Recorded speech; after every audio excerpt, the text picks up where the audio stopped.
오늘 큰 민족으로의 번성이라는 제목으로 창세기 46장으로 하나님 말씀 증거하겠습니다. 요셉은 형들의 악한 행동으로 애굽에 팔려갔지만 하나님께서 생명을 구원하시기 위한 계획 속에서 자신을 먼저 보내신 것을 깨달았습니다. 그는 하나님이 나를 먼저 보내셨다라는 고백을 통해서 인간의 악을 하나님께서 선으로 바꾸신다는 진리를 드러냈습니다. 창세기 42장부터 44장에서는 형제들의 악이 드러나는 동시에 하나님의 선이 강조되며, 이는 창세기 50장에서도 요셉의 고백, 당신들은 나를 해하려 하였으나 하나님은 그것을 선으로 바꾸셨다라는 요셉의 이 고백에서 다시 확인됩니다. 예수 그리스도께서 이 땅에 오셨을 때 유대인들은 타락한 종교와 권력을 유지하기 위해서 예수님께 악한 일을 행했고, 결국 죄 없으신 예수 그리스도를 십자가에 못 박아 죽이고 말았습니다. 그러나 하나님은 바로 그 악한 사건을 통해서 구원의 역사를 이루셨습니다. 사도 바울은 모든 것이 합력하여 선을 이룬다라고 말하며, 이 진리가 악을 선으로 바꾸시는 구원의 역사, 그리고 우리의 모든 삶을 선으로 합력하여 선으로 이루시는 진리를 오늘날 우리 성도들에게 동일하게 적용됨을 강조합니다. 우리는 이러한 하나님의 말씀, 이 진리를 통해서 고난과 어려움을 겪을지라도 이 모든 것이 하나님의 주권 아래에 있으며 하나님께서 그것들까지도 사용하셔서 궁극적으로 우리의 선과 유익을 이루신다는 사실을 믿고 살아야 합니다. 야곱은 오랫동안 잃었다고 생각했던 아들 요셉이 살아있다는 소식을 듣고 그를 만나기 위해서 길을 떠나게 됩니다. 성경의 기록을 보면 요셉이 17세에 애굽으로 팔려갔고 30세에 애굽의 총리가 되었습니다. 그러니까 13년의 기간이고, 그 이후에 7년의 풍년이 지납니다.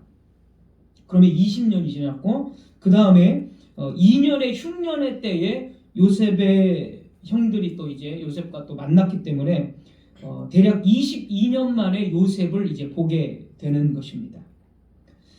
야곱은 처음에는 요셉의 소식을 듣고 믿지 못했지만 아들들이 전하는 말과 요셉이 보내는 수레들을 보고 나서야 믿게 되었고, 성경은 그때 이제 이 야곱의 기운이 소생했다라고 기록하고 있습니다. 이후에 야곱은 브엘세바에 이르러서 하나님께 제사를 드렸고, 그 밤에 하나님께서는 환상 중에 나타나셔서 야곱에게 말씀을 하십니다. 애굽으로 내려가는 것을 두려워하지 말고 내가 너를 그곳에서 큰 민족으로 번성하도록 하겠다라는 약속의 말씀을 주셨습니다. 우리 보면 1절에서 3절까지 한번 제가 읽겠습니다. 1절에서 3절. 이스라엘은 이제 야곱의 새로운 이름입니다. 이스라엘이라고도 하고 야곱이라고도 하고 교차적으로 이름을 쓰고 있습니다. 이스라엘이 모든 소유를 이끌고 떠나 브엘세바에 이르러 그의 아버지 이삭의 하나님께 희생 제사를 드리니. 2절. 그 밤에 하나님의 이상 중에 이스라엘에게 나타나 이르시되.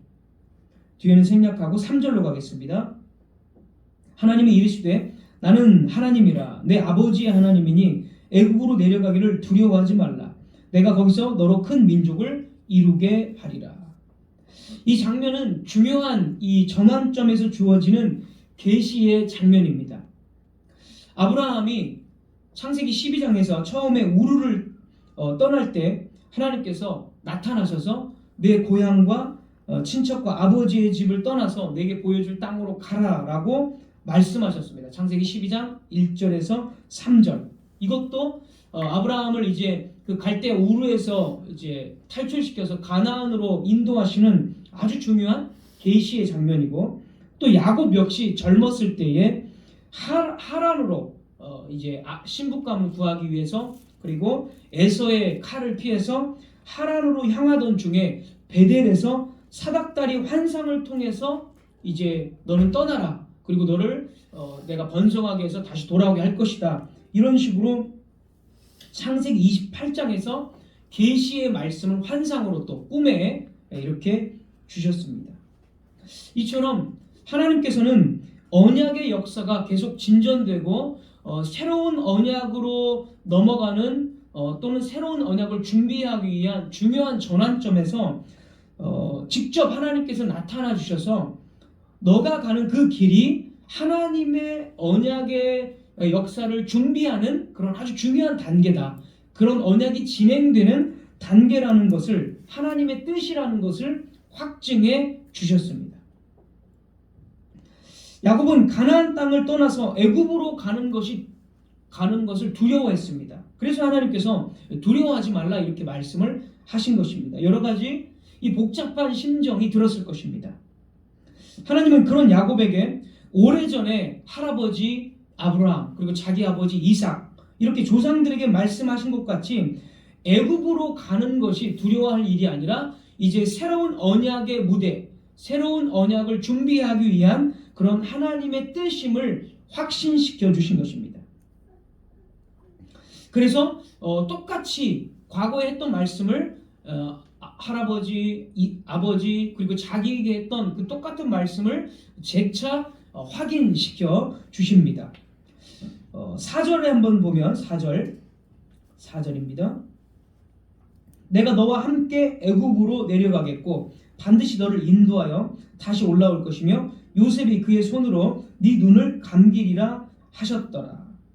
하나님이 애굽 가운데 같이 가겠다는 것입니다. 왜냐하면 애굽이 이제 출애굽 시대를 준비하는 새 언약의 무대이기 때문에 모세 시대에 이제 새 언약이 시작되잖아요. 이 족장의 언약들이 끝나고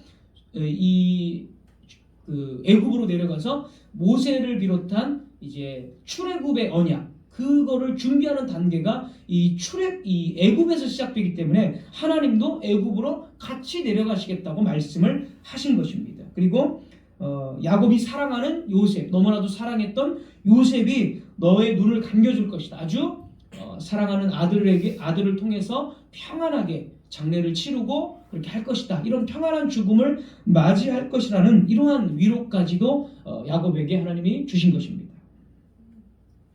또한 이 일은 브엘세바에서 일어났다라고 기록됩니다. 브엘세바 역시 이전에 족장들이 제단을 쌓고 하나님께 예배했던 장소입니다. 창세기 21장에 보면 할아버지 아브라함이 그곳에서 여호와의 이름을 불렀고, 그러니까 제단을 쌓고 여호와 이름을 부른 것이고, 그 다음에 아버지 이삭도 창세기 26장에서 이 브엘세바에서 제단을 쌓고 여호와의 이름을 불렀습니다. 즉 야곱의 조상들은 이곳에서 하나님의 약속을 붙들고 그 약속을 선포하며 제사를 드린 것입니다. 야곱 역시 동일한 자리에서 하나님께 제사를 드린 것은 자신도 하나님의 약속을 붙들고 그 약속이 계속 이어질 것이라는 것을 믿음으로 선포하는 행위가 됩니다. 그래서 야곱은 이제 하나님의 말씀을 따라서 그의 아들들과 손자들 그리고 모든 소유를 이끌고 애굽으로 내려가게 되었습니다. 이제 애굽으로 내려가는 그 아브라함의 자손들의 그 명단, 계보, 이 족보가 8절부터 27절까지 아주 길게 기록되어져 있습니다. 아주 길게 기록되어져 있기 때문에 이 명단이 상당히 중요하다는 것을 의미합니다. 그런데 이 야곱의 애굽으로 내려가는 이 야곱의 자손들의 계보는 모든 후손들을 빠짐없이 다 기록한 것이 아닙니다. 특별히 목적에 따라서 하나님의 의도에 따라서 선별해서 기록한 명단입니다. 먼저 여성들 중에는 야곱의 딸 디나만 명단에 포함을 시킵니다. 야곱은 디나 외에 다른 딸들도 있었습니다. 그런데 디나만 명단에 포함을 시켰고, 그리고 야곱의 아내들인 4명, 이 종들까지 해서 첩들까지 해서 레아, 라헬, 빌하, 실바 이 4명의 아내들의 이름은 언급은 되지만 명단에 숫자에는 포함이 되지 않습니다.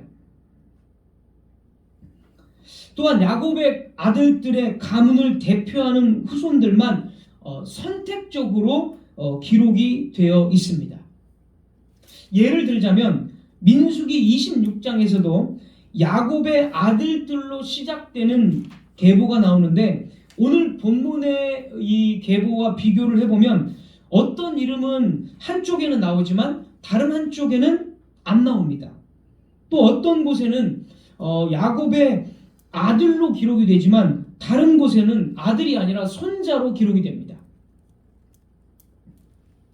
그 아들들로 기록되거나 뭐 손자로 기록되는 거, 아들이 아니라 손자인데 아들로 기록을 되고 어떨 때는 아들인데 다른 곳에는 손자로 기록되고 뭐 이런 식으로 뭐 기록이 됩니다. 이것도 예를 제가 하나 들어주면 오늘 본문에 나아만과 아르시 베냐민의 아들로 나옵니다. 나아민과 아르. 본문에 보면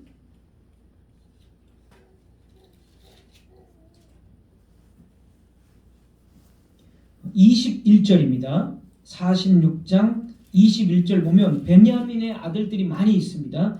그 중에 나아만과 아르, 이 나아만과 아르시 베냐민의 아들로 나옵니다. 분명하게. 그런데 민수기 26장에 가보면 뭐 이거는 찾지 않겠습니다. 26장에서는 나아만과 아르시 베냐민의 손자로 나옵니다. 손자. 왜 이런 차이들이 발생할까요? 저자의 어떤 오류일까요? 그렇지 않습니다. 이것은 성경의 족보가 오늘날 우리 시대처럼 모든 가족 구성원들을 정확한 세대 순서대로 빠짐없이 모두 기록하는 방식이 아니기 때문에 발생하는 차이입니다. 성경에서는 한 사람이 생물학적으로는 손자이지만 법적인 대표성 또는 가문의 대표성 때문에 아들로 불려지는 경우가 있습니다. 아까 제가 지금 말씀드린 경우처럼. 그리고 히브리어 아들, 이게 이제 히브리어 벤인데 히브리어에서 이 벤, 아들이라는 말은 반드시 아랫세대의 아래를 의미하지 않고 후손, 가문, 구성원, 계승자라는 넓은 의미로 사용이 됩니다. 그래서 아들을 그냥 후손이라고 번역이 돼서 손자로도 이렇게 번역을 한다는 거죠. 그래서 어떤 사람이 실제로 손자이거나 그 다음 세대의 사람일지라도 그 가문의 대표적인 후손이거나 법적으로 그 가문의 어떤 대표성을 띈다면 아들로 표현이 되기도 합니다. 손자인데 아들로 표현이 되기도 해요. 이런 방식이 성경에 많이 있는데 에스라의 족보에서도 제가 한 번 더 예를 좀 들겠습니다. 에스라 7장 1절. 에스라 7장 1절입니다. 7장 1절. 에스라라 하는 자가 있으니 그는 스라야의 아들이요. 여기서 에스라는 스라야의 아들이라고 분명히 아들처럼 표현이 됩니다. 그런데 역대상 6장 13절 14절에 가보면 스라야의 실제 아들은 여호사닥입니다. 여호사닥. 역대상 6장 13절 14절 보면 그러니까 에스라는 실제로는 스라야의 직접적인 바로 아들이 아니라 사실 그 연도를 계산해 보면 이 스라야와 에스라의 차이는 약 128년이나 차이 납니다. 그러니까 직접 아들이 아니라 손자인 거죠. 계속 후손이라는 거죠.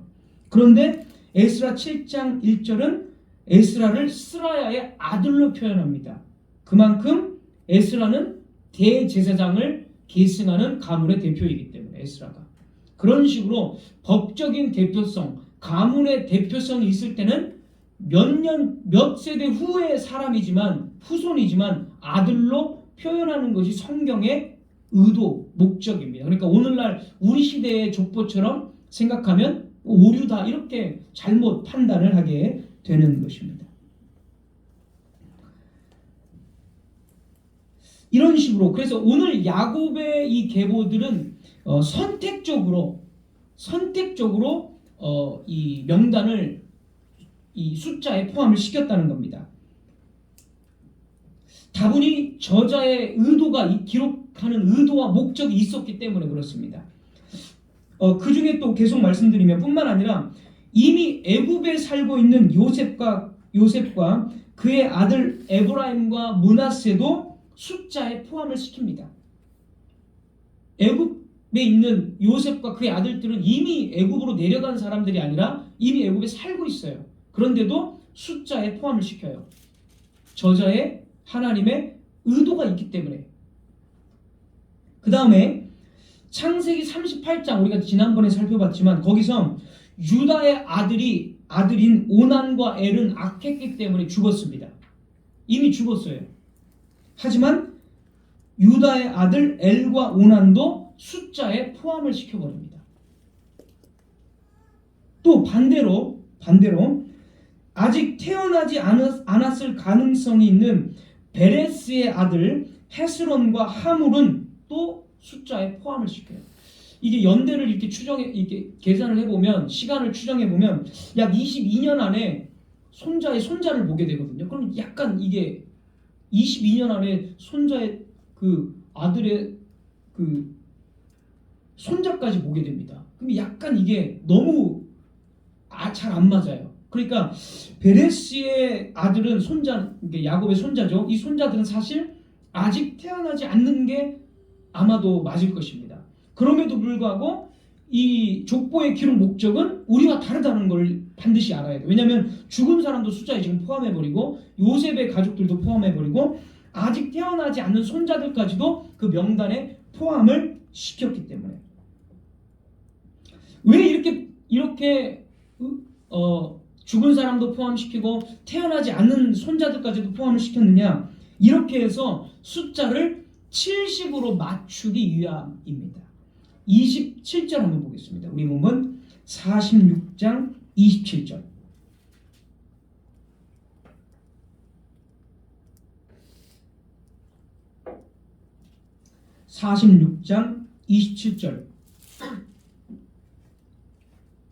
애굽에서 요셉이 낳은 아들은 2명이니 야곱의 집 사람으로 애굽에 이른 자가 모두 70명이었더라. 그래서 오늘날 우리 시대의 족보처럼 숫자를 쓰지 않고 의도를 가지고 목적을 가지고 다 해서 야곱의 집 사람이 70명이었다. 70으로 숫자를 맞추기 위해서 이렇게 했습니다. 그러면 왜 70으로 맞췄을까요? 숫자를. 무엇을 계시해 주기 위해서 70이라는 야곱 가문의 수가 70이라고, 애굽으로 내려간 숫자가 70이라고 하셨을까요? 자, 이 계보는 창세기 10장에 있는 나라들의 목록과 상당히 유사합니다. 창세기 10장을 가보면 노아 후손의 계보입니다. 노아 후손의 계보. 노아의 아들들은 3명이죠. 함, 셈, 야벳. 셈과 함과 야벳. 3명의 아들들이 있습니다. 노아는. 그래서 홍수가 일어나고 모든 사람들이 다 죽습니다. 노아의 가족만 살아요. 그리고 나서 이제 셈과 함과 노아의 아들들로부터 이 세상이 다시 시작되는 거예요. 인류가. 그럴 때에 셈과 함과 야벳의 후손들의 숫자를 세보면 정확히 70명입니다. 70명. 야벳의 후손이 14명, 함의 후손이 30명, 셈의 후손이 26명에서 정확히 70명입니다. 자, 이 문맥을 보면 이때는 홍수로 인해서 옛 세상이 파멸되고 새로운 세상이 시작됐고 노아의 후손으로부터 새로운 인류가 뻗어나가는 문맥입니다. 그래서 마지막 창세기 10장 32절, 10장의 32절에 이렇게 말합니다. 10장의 32절. 이들은 그 백성들의 족보에 따르면 노아 자손의 족속들이요 홍수 후에 이들에게서 그 땅의 백성들이 나뉘었더라. 번역이 조금 어렵게 되어 있는데 제가 새번역 성경으로 다시 한번 읽어드리겠습니다. 이들이 각 종족의 족보를 따라 갈라져 나간 노아의 자손 종족이다. 홍수가 난 뒤에 이 사람들에게서 여러 민족이 나와서 세상으로 퍼져 나갔다. 이 말은 노아의 후손들로부터 모든 민족들이 새롭게 시작되어서 온 땅에 퍼져 나갔다라는 것을 뜻합니다. 그런데 그 민족의 수가 70명입니다. 그래서 이 70이라는 이 숫자는 70이라는 숫자는 새로운 인류가 모든 민족들의 숫자가 70, 새롭게 시작하는 모든 민족이 70이라는 의미가 있습니다. 새롭게 시작하는 모든 인류를 상징하는 숫자입니다. 이 70이라는 뜻이. 7이라는 숫자가 우리가 잘 알듯이 완전수이고 충만함의 숫자라는 것을 우리 여러 번 말씀을 들었습니다. 그래서 7, 여리고성을 돌 때 7일째 무너지고 7일 동안 돌고 마지막 날에 7번 이런 것들. 그래서 7의 배수가 이제 70이죠. 야곱의 가문을 손자까지 포함해서 70으로 맞춘 이유가 여기에 있습니다. 야곱의 가문은 새롭게 시작하는 새로운 인류이며 한 민족에게 국한되지 않고 모든 민족으로 뻗어나갈 것이라는 계시를 담고 있는 숫자입니다. 그래서 70으로 맞춘 것입니다. 이런 상징들은 사실 많이 있습니다. 몇 가지를 제가 또 한 가지 예를 들면 출애굽기 15장 27절에도 이런 숫자의 상징이 많이 나옵니다. 출애굽기 15장 27절.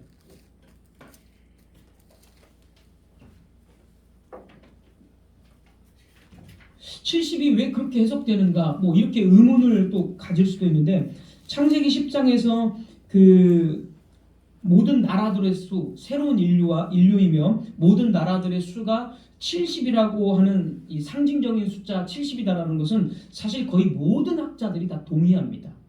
그래서 사실 별로 우리가 의문을 제기할 필요가 없습니다. 그리고 성경은 항상 숫자 상징들을 많이 쓰고 있기 때문에 출애굽기 15장 27절 보면 15장 27절 그들이 엘림에 이르니 거기에 물샘 12과 종려나무 70그루 70그루가 있는지라 이렇게 나옵니다.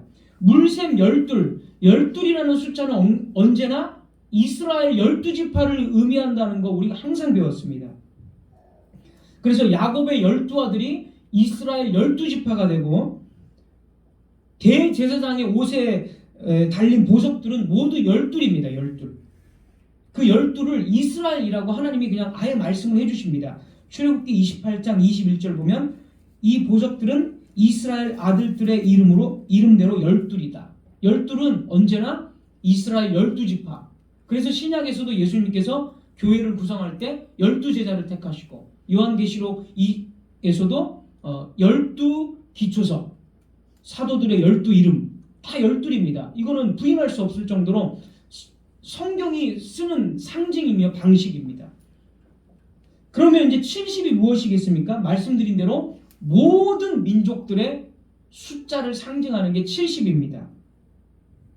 물이라는 것은 물샘 12이라는 물이라는 것은 성경에서 생명과 구원을 상징하며 예수님도 요한복음 4장에서 내가 바로 생수다라고 말씀을 하셨습니다.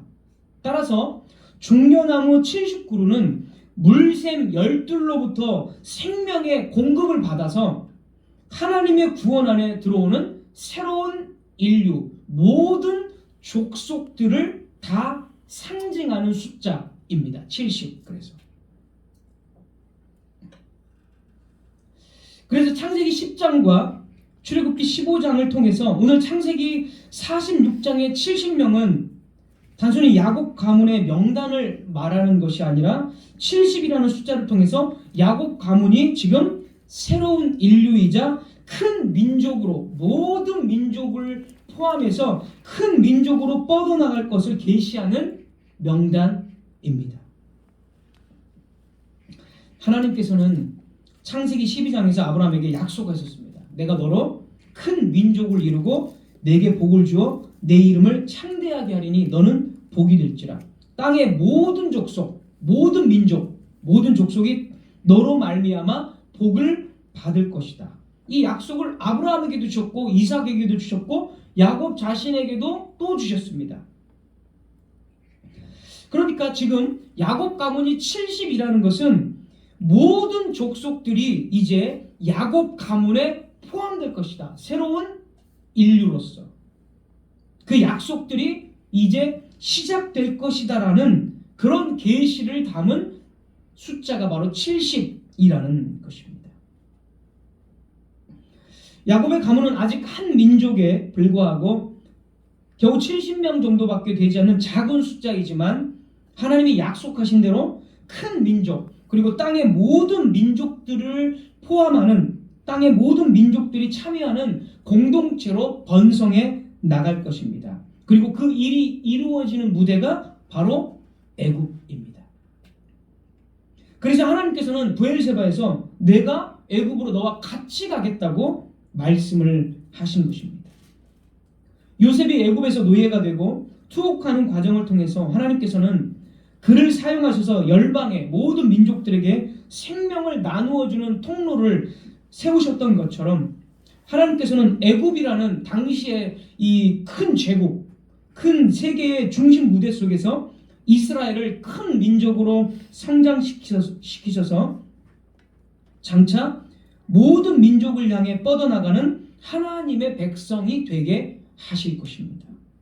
하나님께서는 내가 애굽에 너와 함께 내려가신다고 말씀하셨기 때문에 이 일을 애굽에서 성취하기 시작하실 것입니다. 그래서 야곱의 가문을 70명이 내려갔다, 애굽으로 내려갔다라고 기록을 한 것입니다. 실제로 그 이후의 역사를 보면 애굽으로 내려간 70명은 몇 세기 후에 수백만에 이르는 큰 민족으로 성장을 합니다. 출애굽기 1장 7절에 한 3번 정도 엄청나게 숫자가 많아졌다라고 출애굽기 1장에 나와 있죠. 그리고 그 이후에 이제 시내산 언약을 통해서 하나님은 그들을 제사장 나라요 거룩한 백성으로 세우십니다. 이후에도 이스라엘은 열방 가운데 하나님의 구원을 나타내는 백성으로 알려지고 바벨론 포로 시대부터는 유대인들이 이제 여러 나라에 흩어져 살면서 하나님의 이름, 하나님의 언약이 이제 이방인들에게도 계속 전해지는 계기가 됩니다. 그래서 이방 제국의 시대에 회당들이 세워졌고 회당을 통해서 이방인들이 회당 예배에 참여한다. 이걸 제가 또 이전에도 많이 말씀을 드렸죠. 이방 제국에 흩어지면서 유대인들이 하나님의 언약, 하나님의 생명이 무엇인지를 이방인들이 알게 되고 참여하게 되는 거죠. 회당 예배, 유대인들의 예배에. 그래서 사도행전 2장에 가보면 수많은 이방인들이 예루살렘으로 모입니다. 사실 모일 필요가 없거든요. 이방인들인데 왜 유대인들의 예배에 참여를 해요? 모일 필요가 없거든요. 근데 그 이방 제국 시대에, 포로 시대에 유대인들의 회당 예배에 참여하면서 하나님의 언약이 무엇이고 생명이 무엇인지를 그들이 알게 되니까 이제 오순절 절기 때 각지에서 다 흩어져 있던 이방인들까지도 유대인들까지도 다 모이는 거예요. 예루살렘으로. 그래서 그렇게 연결이 되는 겁니다. 그래서 이 70이라는 숫자는 계시를 담은 숫자입니다. 애굽으로부터 정말 큰 민족으로 번성할 것이고 궁극적으로는 예수 그리스도를 통해서 엄청난 이제 유대인뿐만이 아니라 온 이방인들까지도 하나님의 구원에 참여해서 야곱의 가문은 정말 엄청나게 불어날 것이다. 그래서 아브라함이 열국의 모든 민족의 아버지가 될 거라는 약속이 이루어지는 거죠.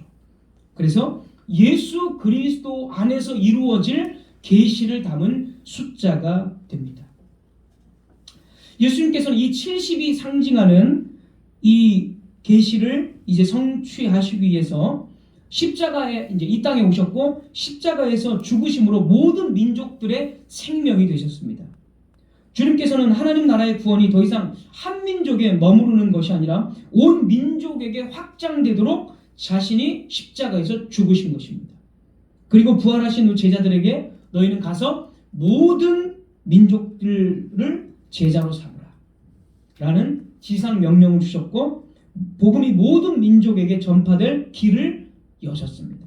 이 명령을 따라서 초대교회는 예루살렘에서 시작해서 사마리아, 안디옥 이제 시리아죠 오늘날에, 그리고 소아시아는 오늘날의 터키지요.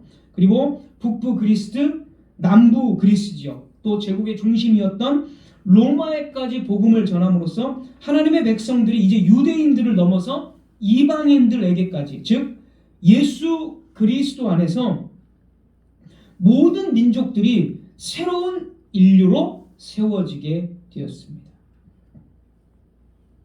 야곱의 가문 70명은 온 민족을 포함하는 새로운 공동체, 혈통과 민족을 초월하는 공동체가 탄생할 약속을 담고 있었습니다. 그것이 바로 신약의 교회입니다.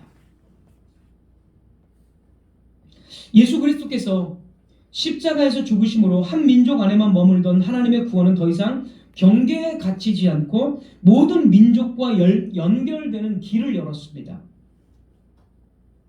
여러분 생각해 보십시오. 하나님께서 태초에 세상을 창조하셨을 때 그 목적은 모든 인류가 하나님을 예배하고 교제하며 하나님의 생명 이미 주었던 하나님의 생명을 누리는 것이었습니다. 그게 하나님께서 태초에 세상을 창조했을 때의 목적이었습니다.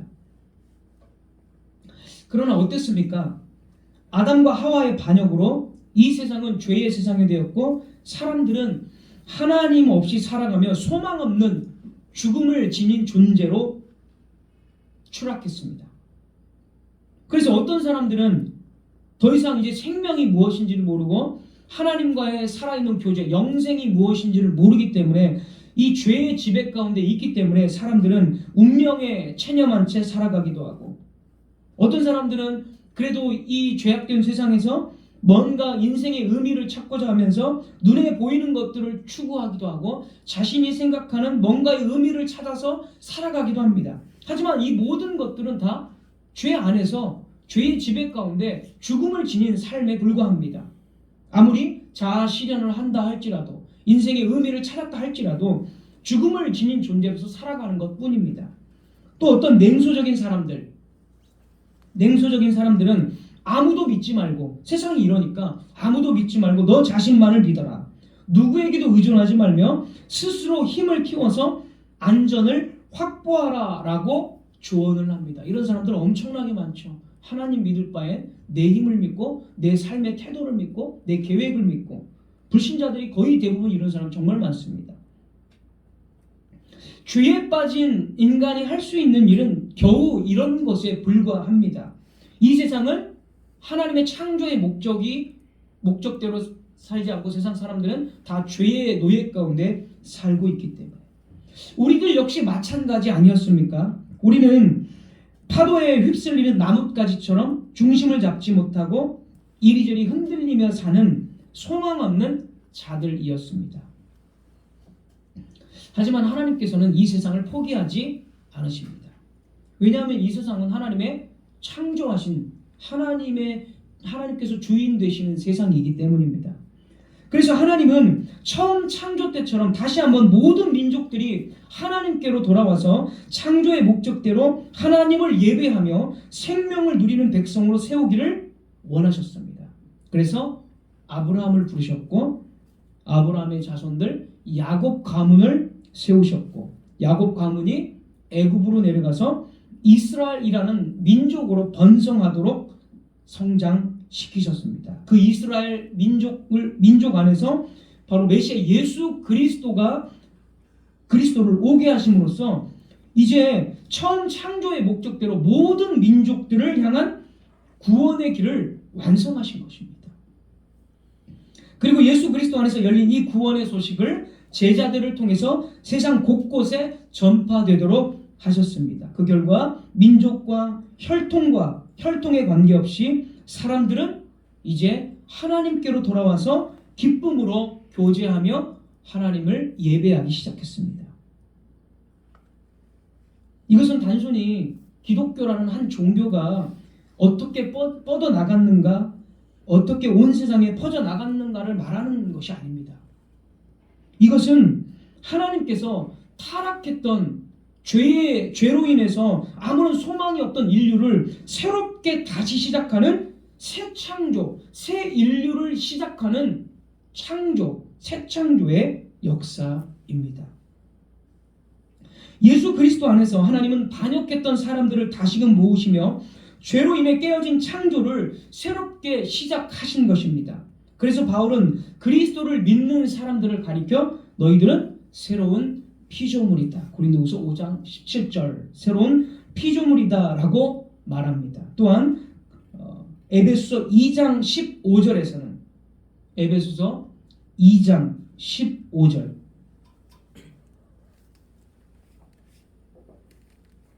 이는 에베소서 2장 15절 이는 이 둘로 자기 안에서 한 세 사람을 지어 여기서 이 둘은 유대인과 이방인입니다. 유대인의 사고 속에서는 온 세상은 딱 두 부류예요. 유대인 자기들과 자기들이 아닌 모든 외국인들은 전부 이방인입니다. 그러니까 이 둘은 온 민족을 다 포함하는 거예요. 유대인의 사고가 그렇습니다. 근데 여기 보십시오. 이 둘을 그러니까 온 민족들을 예수님 자기 안에서 한 세 사람을 지었다. 한 세 사람, 새 인류죠. 지었다라는 게 뭐죠? 창조입니다. 창조. 창세기 1장의 창조를 말하는 거예요. 그러니까 예수 그리스도의 십자가를 통해서 모든 민족들을 예수님 안에서 이제 새로운 인류로 새 창조했다. 바울이 지금 그렇게 말하는 겁니다. 고린도후서 5장 17절과 사실 맥락이 같죠. 따라서 그리스도 안에서는 이제 과거의 죄와 절망에 묶여있던 존재가 아니라 하나님께서 새롭게 시작하신 새로운 인류에 속한 사람들입니다. 아담 안에서 시작된 옛 인류가 죄와 죽음의 길로 흘러갔다면 그리스도 안에서는 생명의 길로 다시 들어서게 된 것입니다. 그런 의미에서 예수 그리스도는 인류 전체를 향한 새로운 창조, 새로운 출발, 새로운 시작입니다.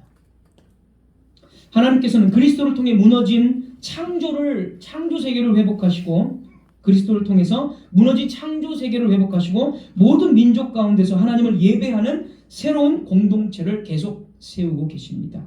교회는 바로 이 새로운 창조, 새로운 출발, 새로운 시작의 첫 열매이며 하나님께서 시작하신 새로운 인류의 공동체입니다. 우리가 이 공동체에 속하게 되었다는 것은 매우 놀라운 특권이자 사실입니다.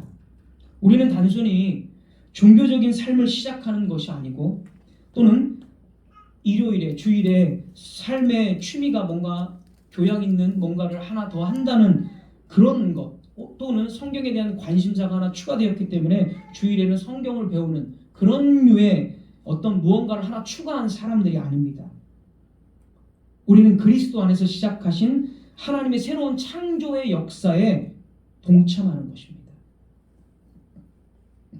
여러분 세상에서도 여러 가지의 변화가 있을 수 있습니다. 우리들도 세상에서 여러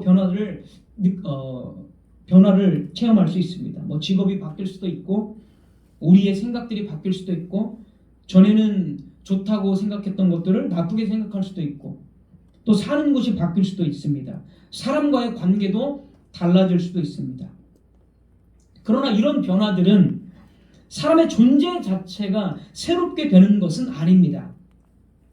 그리스도 안에서 일어난 변화는 그와 전혀 다른 차원의 변화입니다.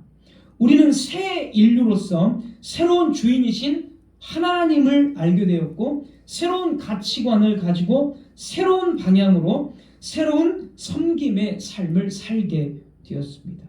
이것이 그리스도 안에서 시작된 새로운 창조의 삶입니다. 우리는 항상 다시 시작하고 싶어 합니다. 과거를 벗어버리고 이제는 실수하지 말고 다시 시작하고 싶어 합니다. 하지만 진정한 출발, 진정한 새로움은 그리스도 외에는 없습니다. 세상에서는 아무리 과거를 눈물을 씻고 다시 시작할 수 있다. 물론 그런 말들도 물론 필요하죠. 그러나 그리스도가 아니고서는 다시 시작은 없습니다. 그냥 외형적인 다시 시작이지 진정한 다시 시작은 오직 예수 그리스도뿐입니다. 그들이 세상 사람들이 아무리 다시 시작을 했다 할지라도 그것은 죽음을 가진 존재로서 여전히 죽음 가운데 있는 시작일 뿐입니다. 그래서 그건 시작이 아닙니다. 그리스도 안에서 하나님은 우리를 새롭게 출발시키셨습니다. 하나님께서는 오늘도 복음 선포를 통해서 이 새로운 시작을 계속 이루어 가십니다.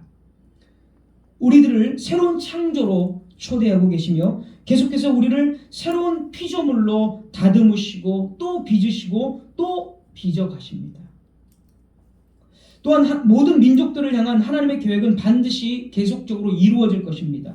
왜냐하면 하나님은 특정 민족만의 하나님이 아니시며 어떤 문화나 계층에 제한된 분도 아니시기 때문입니다. 하나님은 모든 민족 가운데서 예배와 찬양을 받으셔야 할 분이시기 때문입니다. 말씀을 맺겠습니다. 세상은 여전히 갈라지고 서로를 밀어내지만 하나님은 그리스도 안에서 사람들을 하나로 모으십니다.